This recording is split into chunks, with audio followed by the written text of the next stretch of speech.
This week on Jerusalem Dateline, terror hits the heart of Jerusalem and the current state of the Middle East. Is the region on the brink of war? Plus, Sweden makes a bold reversal on Middle East refugees, and an in-depth interview on the prophetic history of the Jews' return to their biblical homeland, and a cooking contest in one of Jerusalem's exclusive hotels. All this and more this week on Jerusalem Dateline. Hello and welcome to this edition of Jerusalem Dateline. I'm Chris Mitchell. Terror struck at the heart of Jerusalem, but police thwarted what could have been a much greater terror attack near Jerusalem's Old City. Hamas praised the attack and noted that the three terrorists were able to avoid security all the way from the northern West Bank to Jerusalem. The attack came during a routine check by Jerusalem police. One policewoman was killed, the other wounded, when they confronted the terrorists. Our police officers, in fact, spotted the suspicious individuals, approached them, and only then did they open fire at our officers. The three terrorists were shot and killed at the scene by a fast response by our units. Heightened security is continuing in the different areas in order to prevent any further terrorist attacks. Police spokesman Mickey Rosenfeld said the attack represented an escalation in the kind of attacks. Well, we've seen over the last 2.5 weeks, we've seen disturbances and we've seen attacks that have taken place, including using explosive devices. This is something that is relatively new. This is something that we're now dealing with. But the situation here is under control. We're talking about a terrorist attack where our immediate response from our officers prevented any further people from being injured. A number of the terror attacks in the recent wave of violence have taken place here at the Damascus Gate. It's a place that both Jews and Arabs use to get in and out of Jerusalem's Old City. Jerusalem's mayor, Nir Barkat, praised the police action. Once they realized the suspected people, they approached the suspected terrorists, and indeed face-to-face combat took place, where unfortunately two of the security forces of Jerusalem were shot and knifed. However, a very swift response neutralized the threat, and the three terrorists were killed. Barkat says despite the current wave of violence, Jerusalem is a safer city than most. We have the best police in the world, we have the best security forces, and per capita we're safe as London when you really check the numbers. So actually when I fly to America, I pray to come back home safely to Jerusalem, because the crime rates in America are 6 times more per capita than in Jerusalem. Hamas praised the attack. Much of the violence is fueled by incitement from the Palestinian Authority that calls these terrorists martyrs. They say the terrorists will inherit paradise through these attacks. Because of terror attacks like this, many people believe it really is an important time to be praying for the peace of Jerusalem. Well, since the dawn of the so-called Arab Spring in 2011, the region has gone under profound, if not historic, change.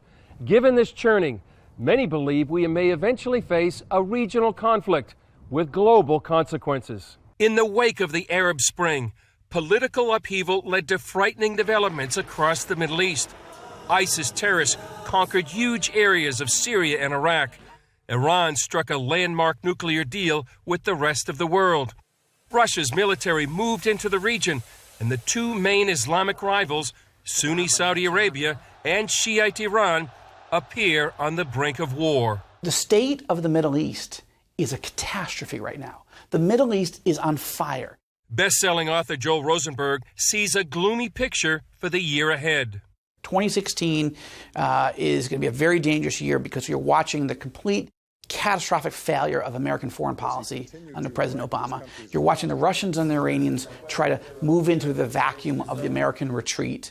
You're watching the Islamic State on offense. You're seeing Iran has been rewarded for its belligerent behavior and now has 2 pathways to nuclear weapons. This is a disaster in the making. Many believe one of those disasters will result from the nuclear deal with Iran.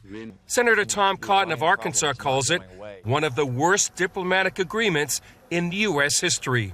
Even if Iran follows the deal to the letter, they are going to be a nuclear threshold state in a mere 10 to 15 years, which, as Prime Minister Netanyahu said, is the blink of an eye in the life of nations. Cotton says it could lead to a nuclear arms race and put the region on the brink of disaster.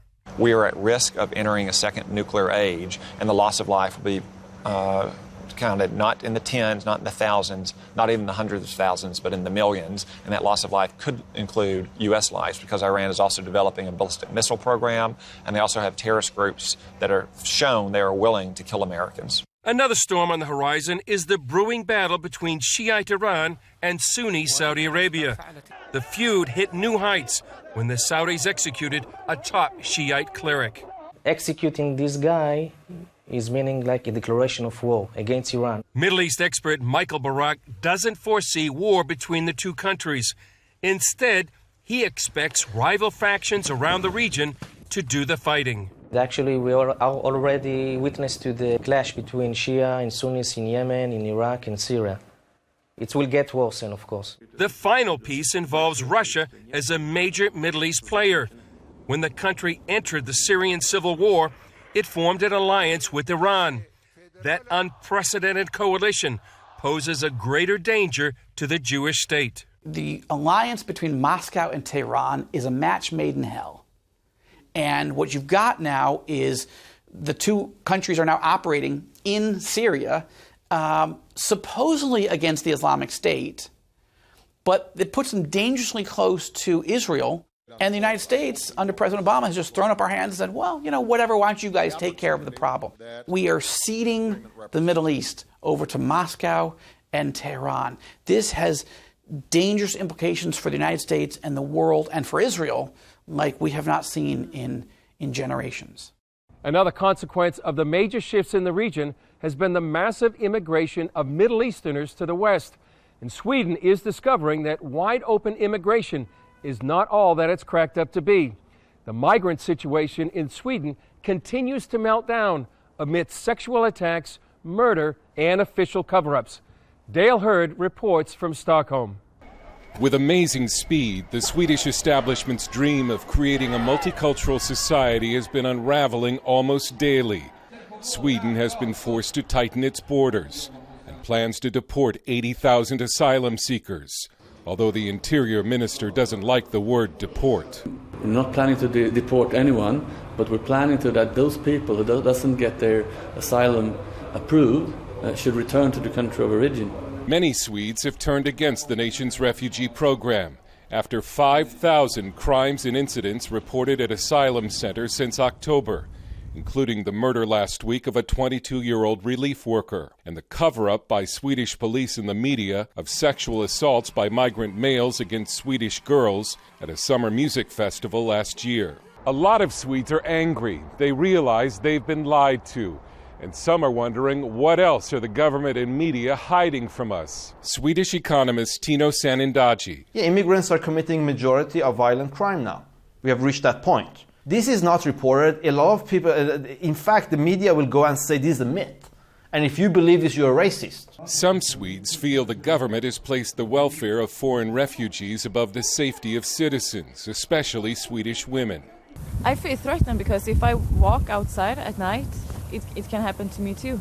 Sunday, Greece arrested 2 men with Swedish passports on their way to join the Islamic State. Poll numbers for the ruling Social Democrats are the lowest in nearly 50 years. And the Prime Minister will be investigated by a parliamentary committee for his conduct last year during the refugee crisis. Dale Hurd, CBN News, Stockholm. Up next, terrorists are trying to recruit refugees to carry out jihad, but these teachers are standing in their way. As the Syrian refugee crisis continues to unfold, it's the children who are caught in the middle. They're truly the innocent victims of war. Hundreds of thousands of these refugee children face a lonely existence inside these refugee camps. But one Christian group in Lebanon is working to educate these refugee kids. Abigail Robinson brings us that story. Just across the border from Syria, Lebanon is home to around 4 million people. Since the crisis began, more than 1 million refugees have poured into the country, increasing its population by 25%. That's equivalent to the U.S. taking in 80 million people. More than 50% of these refugees are under the age of 17. Children forced to leave their homes, families, and education behind. They've been moving from one place to another, seeing all the suffering and living in small tents. Despite initiatives from UNICEF and the UN, thousands of these children remain out of school. That lack of education makes them prime targets for terrorist groups to exploit and recruit. I don't want to stay home. I want to learn, because if someone when I grew up talks to me in English or in Arabic, I want to be able to answer. A whole generation of Syrian children have had to flee their homes to come here and live in squalor and go at risk of going their whole lives being uneducated. But CBN partner Heart for Lebanon is giving these kids a chance to take their situations from desperation to hope. In hope centers located near refugee camps, Heart for Lebanon offers free education taught by Christian teachers. They start seeing that they are valuable. It does create a big difference in their life. Denise, a Hope Center teacher, says the key is teaching the kids the Bible and providing a secure environment. We met kids at the beginning. They were aggressive, they were sad, they were mad, angry, and we start slowly seeing how much their life has been changed. Many had never met a Christian before attending the school. We really like it here. The school here is much better than the school in Syria. Besides English, math, and art, we learn from the Bible about Jesus. And our teacher always tells us that we should pray, and she believes that Jesus can help us and help us go back to Syria one day. Even the prospect of learning brings back painful memories. For students like Batul and her brother O'Day, Syrian school meant harsh discipline and frequent stick beatings. All the schools in Syria hit kids. Some kids don't understand. Syrian teachers just hit us because they can't take it and don't have patience. I have a heart problem. There are things that I can't do. So the teacher used to put me on the ground. He would hold a stick and hit me while I'm on the ground. In the midst of everything going on in these kids' lives, this school serves as a sanctuary, telling them about the love of Jesus and promising them hope of a better future. When Omar came here 6 months ago, he told teachers his dream was to become a terrorist. For the teacher, it was a shock, But I remember I said to the teacher, let's wait and see what later he's going to know after we teach him what we're teaching him and show him love. Now he wants to be a policeman. Denise sees many of the kids grow not only in their education, but in their relationship with Jesus. I truly believe that God is at work, and if they come, they will be blessed by what's happening here in this place. Please pray that these kids will be able to meet Jesus before they leave from here. The children value the addition of Jesus to their education too. I like learning about Jesus. I got shells from the beach and I made a cross out of shells in my home. Even Muslim parents appreciate the Christian education and are overjoyed with the compassion Heart for Lebanon has shown their families. I'm very happy. I'm extremely happy that they're in the school. If we're Christians or Muslims, we all respect each other and we're different religions, but we respect that. We've only seen love and respect from Heart for Lebanon. It is much better. The teachers are kinder. They are warm to the children, and that matters. This is very good for the children. They learn about a religion other than Islam.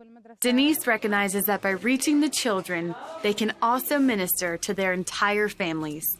They are so precious in God's eyes, and God has sent them to us. And we need to show them the love of Christ. Reporting from Lebanon, Abigail Robertson, CBN News. Coming up, prophecy fulfilled. Christians helping Jews return to the Promised Land. Long before the fall of the Soviet Union, God spoke to this man about the return of Russian Jews to Israel.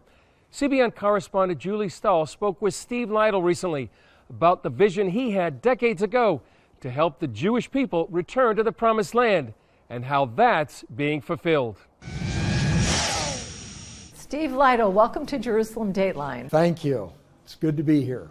What is Ebenezer Operation Exodus? Ebenezer Operation Exodus is a Christian ministry to help Jewish people from the whole world come home here to Israel. And it was founded 25 years ago in a prayer conference here in Jerusalem in the month of January and of 1991, and still is continuing on today. What inspired you to start Operation Exodus? Where did the idea come from? It began with a vision God by His grace allowed me to see in 1974.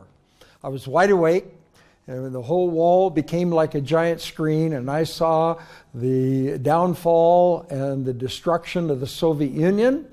And all the Jewish people there came out, got on ships and airplanes, and came home here to Israel.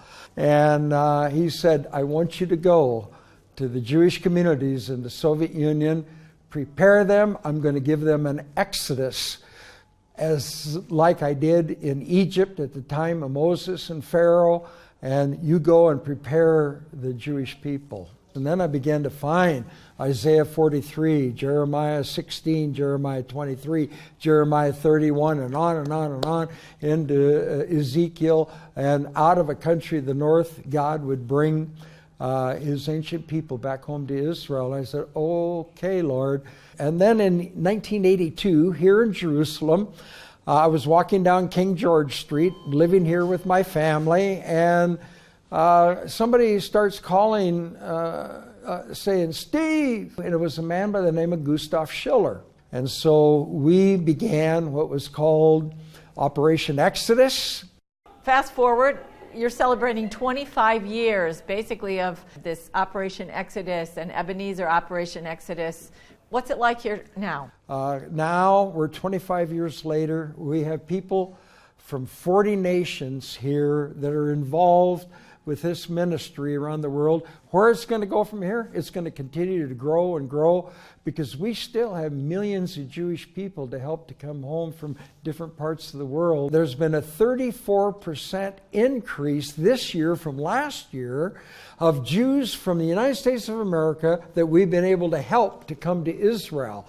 And then in South America, Central America, Mexico, Brazil, Argentina, Paraguay, Colombia, we want to be able to be that to respond to whatever is needed. If God puts in their heart, go home. If it's persecution that's pushing them, or because Jeremiah 16 also talks about the hunters, and they will hunt them. And so if they're fleeing from them, that we want to be able to help. My prayer has been, put it within the heart of the Jewish people to come to something. I remember on the boat that I was on, they had horses on the boat. People brought their pets. They brought all sorts of things. Right. How have things changed for immigrants coming to Israel? We operated the ship for 15 years. And by God's grace, over 150,000 we've been able to help to come. Is there a special call or a special command for Christians to help the Jewish people come home? Isaiah chapter 49, verse 22 is very clear. It is the duty of the Gentiles to bring the Jewish people home, to carry the sons and the daughters of the Jewish people upon their shoulders, to bring them back here to Israel. This is a function of what the Apostle Paul said out of the book of Romans chapter 15, when he said, look, if you have participated in the spiritual blessing of the Jewish people, now it is your duty to give back to them, to help them materially, financially. Great. Steve Lytle, thank you so much for joining us today on Jerusalem Dayline. Thank you, Julie. Good to be here. Coming up, Jerusalem's Waldorf Astoria chef is inspired by the Bible to create a taste of the Middle East. Jerusalem is once again in the spotlight, but this time for a delicious reason. The Waldorf Astoria here will compete in an elite culinary competition this month. The goal, create a kosher signature dish that will take its place among the other Waldorf Astoria signatures like Eggs Benedict, red velvet cake, and the Waldorf salad. CBN's Annika Kopp gives us a sneak preview. Waldorf Astoria Jerusalem's executive chef Itzik Barak took his inspiration from the Bible. He hopes his 7-species dish will become the new taste of Waldorf Astoria. Israel, it's very, very nice country. It's an excellent country. The culinary, it's on the top in Israel. The 5 competing master chefs come from New Orleans, Orlando, Beijing, Amsterdam, and from right here, the Waldorf Astoria, Jerusalem. These chefs will team up with promising young chefs from all over the U.S. The competition is based on the Rising Star list for the James Beard Foundation, which is like the Oscars of food in the States. They selected 5 chefs, and then they look at the style of food that you cook and pair you up with a chef at a Waldorf Astoria. Joseph Johnson from Harlem's prestigious Cecil and Minton's restaurants will partner with Barak. Coming here is seeing the spice markets are very similar to what spices that I use, just really authentic, really bold. So the food of Israel really speaks to me. But cooking kosher proved to be a challenge. It's a little bit difficult to understand because you're coming from another world and you don't know about that you don't have. We have a separate kitchen and things like that. You're told the kosher kitchen is one way, but really being in the kitchen is another way. I just can't set up my cutting board and work anywhere I want to work. A little bit of a mental change, but really great. Barak and Johnson are using ingredients listed in the book of Deuteronomy. In the bulgur salad, we're taking some dates, some ginger, some yuzu, some pears, and then a little bit of olive oil, and really mixing it all nicely together. So it's this nice cold salad with this crusted fish, and then we're going to garnish it with some nice micros and some fresh zucchini and carrots. And this definitely had that sort of elevated version of the 7 species. But when I was on CBN before, and we spoke about that these are the 7 superfoods of the Bible. They're not just the 7 species of the land of Israel, but they're superfoods. Celebrity chef Jamie Geller believes the dish is destined for greatness. The dish was fantastic. It's the winning dish. I know it.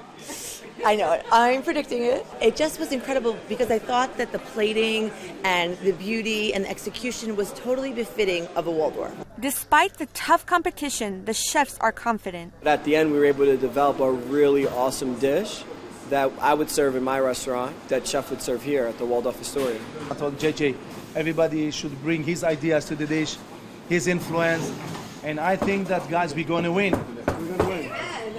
Annika Kopp, CBN News, Waldorf Astoria, Jerusalem. We hope they do well in the competition. That's it for this edition. Thanks for joining us. Remember, you can follow us throughout the week on Facebook or Twitter. I'm Chris Mitchell.